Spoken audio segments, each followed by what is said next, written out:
ചെങ്കടലിൽ ഇസ്രയേൽ അനുകൂല കപ്പലുകളെ ആക്രമിക്കുന്ന ഹൂതി വിമതരുടെ നീക്കത്തെ നേരിടാൻ ബ്രിട്ടീഷ് സേന തയ്യാറാണെന്ന് പ്രതിരോധ secretary grand Shapps daily telegraph പത്രത്തിൽ എഴുതിയ ലേഖനത്തിലായിരുന്നു ഗ്രാൻഡ് ഷാപ്സിന്റെ പരാമർശം. ഇസ്രയേൽ പലസ്തീൻ യുദ്ധം ആരംഭിച്ചതു മുതൽ ഇസ്രയേൽ അനുകൂല വിദേശ കപ്പലുകളെ ഹൂതികൾ ലക്ഷ്യമിട്ടിരുന്നു. ഇറാൻ പിന്തുണയുള്ള വിമത സംഘം ഹമാസിന് പിന്തുണ പ്രഖ്യാപിക്കുകയും ചെയ്തിരുന്നു. ചെങ്കടൽ വഴിയുള്ള സഞ്ചാരപാത സംരക്ഷിക്കേണ്ടതുണ്ടെന്നും അതിനായി UK നേരിട്ട് ഇടപെടാൻ തയ്യാറാണെന്നുമാണ് പ്രതിരോധ സെക്രട്ടറി അറിയിച്ചിരിക്കുന്നത്. ഡിസംബറിൽ ബ്രിട്ടീഷ് യുദ്ധക്കപ്പൽ ചെങ്കടലിൽ ഒരു ഡ്രോണിനെ വെടിവെച്ചിട്ടിരുന്നുവെന്നും ആവശ്യം വന്നാൽ കൂടുതൽ നടപടിയെടുക്കാൻ തങ്ങൾ മടിക്കില്ല എന്നും ഷാപ്സ് ഓർമ്മിപ്പിച്ചു. ചെങ്കടൽ സംരക്ഷിക്കപ്പെട്ടില്ലെങ്കിൽ അത് വലിയ പ്രത്യാഘാതങ്ങൾക്ക് കാരണമാകും. ഇത് ദക്ഷിണ ചൈന കടലിടുക്ക്, ക്രീമിയ എന്നിവിടങ്ങൾ ഉൾപ്പെടെ മറ്റു പല മേഖലകളെയും ഭീഷണിപ്പെടുത്താൻ ശ്രമിക്കുന്നവരെ സഹായിക്കുമെന്നും ഗ്രാൻഡ് ഷാപ്സ് ചൂണ്ടിക്കാണിച്ചു. ഹൂതികൾ തെറ്റിദ്ധാരണയ്ക്ക് വിധേയരാകരുത്. നിയമവിരുദ്ധമായ നടപടികളും ആക്രമണങ്ങളും തടയാൻ തങ്ങൾ പ്രതിജ്ഞാബദ്ധരാണ്. ചെങ്കടലിൽ തുടർച്ചയായി നടക്കുന്ന ആക്രമണം ഇന്ധന വിലവർധനയ്ക്കും സംഘർഷങ്ങൾക്കും കാരണമാകുന്നുണ്ട്. മാത്രമല്ല ഇത് അന്താരാഷ്ട്ര സമൂഹത്തിന് വെല്ലുവിളിയാണ്.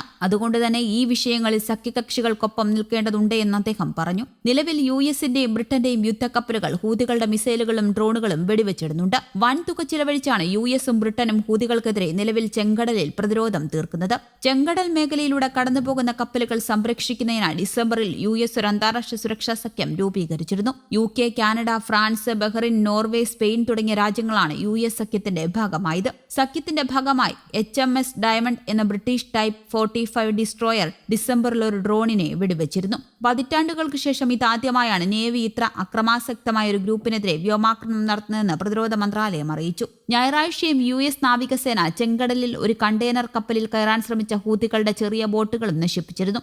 യൂറോപ്പിലെ വിപണികളെ ഏഷ്യയുമായി ബന്ധിപ്പിക്കുന്ന ചെങ്കടൽ ലോകത്തിലെ ഏറ്റവും പ്രധാനപ്പെട്ട ഷിപ്പിംഗ് പാതകളിലൊന്നാണ്. മിഡിൽ ഈസ്റ്റിൽ ഉൽപ്പാദിപ്പിക്കുന്ന എണ്ണ, ദ്രവീകൃത പ്രകൃതിവാതകങ്ങൾ കയറ്റുമതി ചെയ്യുന്ന ഈ റൂട്ടിലെ ഹൂതി ആക്രമണങ്ങൾ ഇന്ധനവിലയിൽ വർധനമുണ്ടാകുമെന്നും വിദഗ്ധർ അഭിപ്രായപ്പെട്ടിരുന്നു. അതിനിടെ ടെഹ്റാനിലെത്തിയ ഹൂതി സംഘവുമായി ചർച്ച നടത്തിയതിന് പിന്നാലെ ചെങ്കടലിലേക്ക് യുദ്ധക്കപ്പലയച്ച ഇറാൻ മെഡിറ്ററേനിയൻ കടലിൽ വിന്യസിച്ച അമേരിക്കൻ പടക്കപ്പൽ പിൻവലിക്കാനുള്ള പെന്റഗൺ നീക്കത്തിനിടെയാണ് ഇറാന്റെ നടപടി. ഗാസയിൽ യുദ്ധം 3 മാസത്തിലേക്ക് അടുക്കവേ ആയിരക്കണക്കിന് സൈനികരെ പിൻവലിക്കാനുള്ള തീരുമാനത്തിൽ മാറ്റമില്ലെന്ന് ഇസ്രയേൽ അറിയിച്ചു. അതിനിടെ നെതന്യാഹു സർക്കാരിന്റെ വിവാദ ജുഡീഷ്യറി പരിഷ്കരണ നിയമം ഇസ്രയേൽ സുപ്രീം കോടതി റദ്ദാക്കി. ചെങ്കടലിൽ യുദ്ധക്കപ്പൽ വിന്യസിച്ചതായി ഇറാൻ സ്ഥിരീകരിച്ചതോടെ മേഖലയിൽ സംഘർഷവും രൂക്ഷമാവുകയാണ്. 10 പോരാളികളെ ചെങ്കടലിൽ അമേരിക്ക കൊലപ്പെടുത്തിയതിനെ തുടർന്ന് ടെഹ്റാനിൽ നേതാക്കളുമായി കൂടിക്കാഴ്ച നടത്തിയ ഹൂതി സംഘത്തിന് എല്ലാ പിന്തുണയും ഇറാൻ ആവർത്തിച്ചു. ഇറാനിയൻ സൈന്യത്തിന്റെ 94ാം നാവികസേനയുടെ ഭാഗമായ ഐറിസ് അൽബേഴ്സ് എന്ന യുദ്ധക്കപ്പലാണ് യമനിനടുത്തുള്ള ബാബുൽ മൻതബ് കടലിടുക്കിലൂടെ ചെങ്കടലിലെത്തിയത്. ഇറാൻ സുരക്ഷാ മേധാവി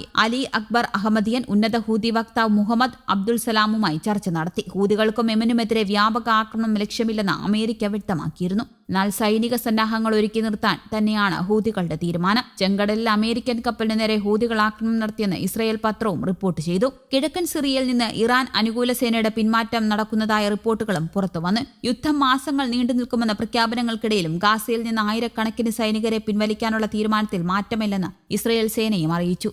ന്യൂസ് ഡെസ്ക്, കേരള കൗമുദി.